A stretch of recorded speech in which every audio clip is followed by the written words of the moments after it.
How's it going, everyone? I want to go over an update on the Gears of War collection coming to PlayStation 5, contents in the collection, and when it could be revealed. We'll talk that. And on the topic of Microsoft on Xbox, Indiana Jones: The Great Circle is launching on PlayStation later this week.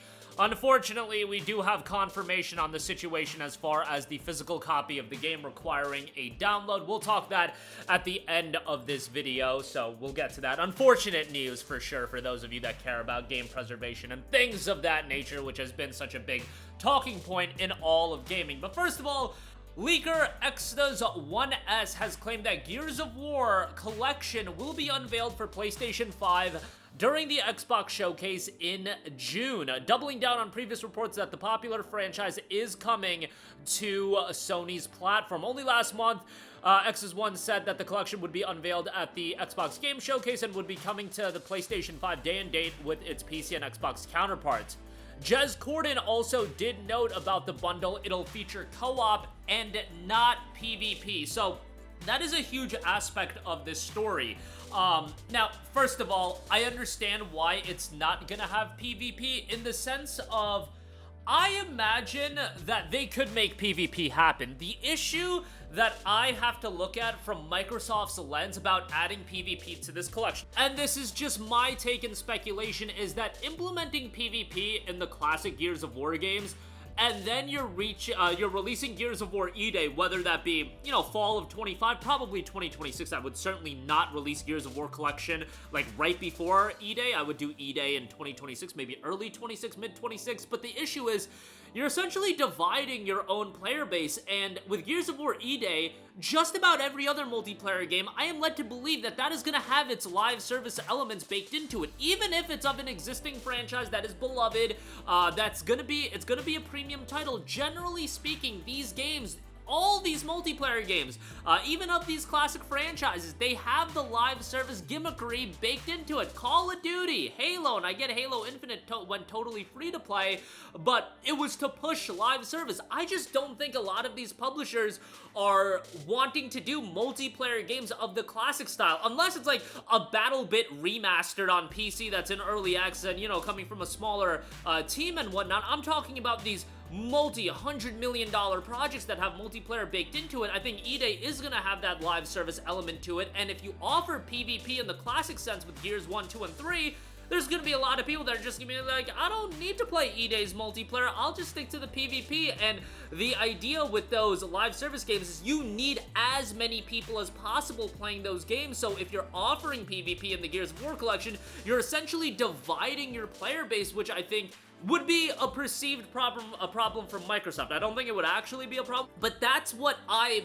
boil it down to and why that is. That's why I also think that Sony isn't in a rush to release like a Killzone collection with multiplayer, because why are you gonna take away your potential players from playing these live service games that you're so desperate to get over, that you're so desperate to have be these revenue generators and have them play these non-live service games that, yeah, it's great that you can sell them once at $60 for the collection, but then what's the money after that? That's not the multiplayer business model that a Microsoft, a Sony wants to adopt anymore. They want to adopt the live service model, so yes, they'll do a Gears collection, they'll offer you co-op, but when it comes to the PvP multiplayer, I think they would prefer you to play their other offerings and just play the Gears collection for what it is, a contained experience that you are going to move on from, and that's the key element of this. They want you to move on from something like Gears collection and play E-Day and play that game's PvP and be invested into that, because I imagine that's where they're gonna have the long-term focus on. But even at the end of the day, just the campaigns for Gears of War, as long as it has co-op play, the idea of not having co-op play was just insane.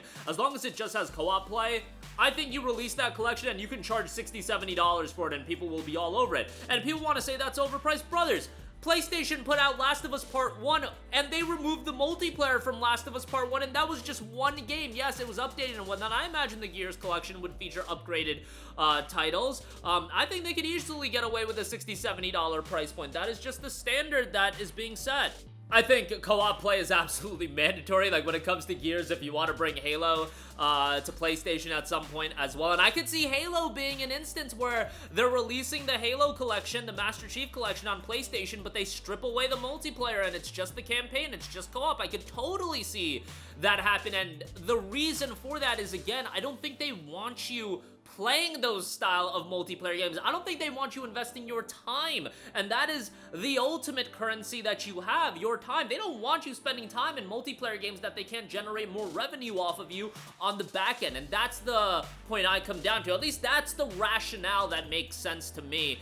But I still think Gears 2, Gears 3, having those on PlayStation, those games are so great. And I get the vibe that people are more excited for Gears than even the potential of Halo being on PlayStation, and I'm totally on board with you guys that are the Gears heads over the Halo fanatics. Like, the idea of the Gears trilogy, that's the franchise I totally gravitate towards. And the fact is, Halo MCC has been available on PC for so long. Gears 1, 2, and 3, those are playable on Xbox via backwards compatibility. I get that the Ultimate Edition of Gears 1 came out, but those games are kind of lost at this point. To get updated, upgraded releases of those, man, I'd be all over that, and I think it would be incredibly exciting. So hopefully that does come. I've heard that the window of August, which makes a lot of sense for me. Get the Gears collection out in August, and then for the fall, you know, you're gonna have so many other titles that are gonna be coming out. Your Ninja Gaiden 4's that's published by Microsoft. Outer Worlds 2.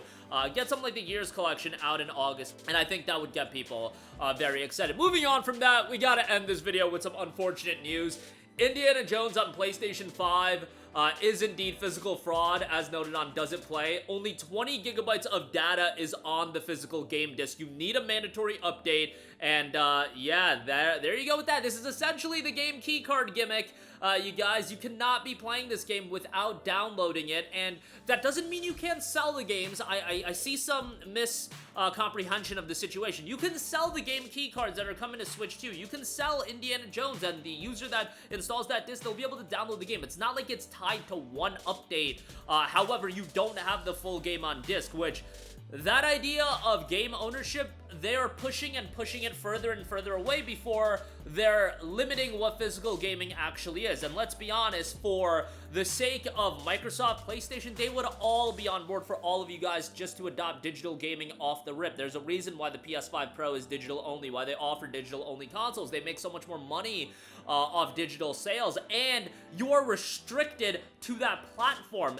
When you have digital, prioritization on digital gaming and buying things digitally, the more you invest in a platform, the more you are tied into it. It's like the cost sunk fallacy. If you ever want to leave that platform, you're leaving all those games that you have tied to the digital, your digital library. And, you know, in this case, you'll be able to sell Indiana Jones, but it's one step in that direction where digital gaming is just becoming more and more prevalent. And obviously, it's been a hot topic, especially with the Switch 2 game keycard. Shout out to CDPR for loading up all of Cyberpunk 2077 on the 64 gigabyte card that they have for the Nintendo Switch version of Cyberpunk 2077, but not every publisher is going to want to, you know, offset the cost of doing a larger card. You look at something like Bravely Default HD Remastered, that's a game key card. Street Fighter 6 is a game key card, which is a total bummer, especially for a game like Bravely Default, man. Like, those JRPGs, those are games that I view as like collector's items. There are so many JRPGs that have appreciated in value, especially JRPGs on a Nintendo platform. You look at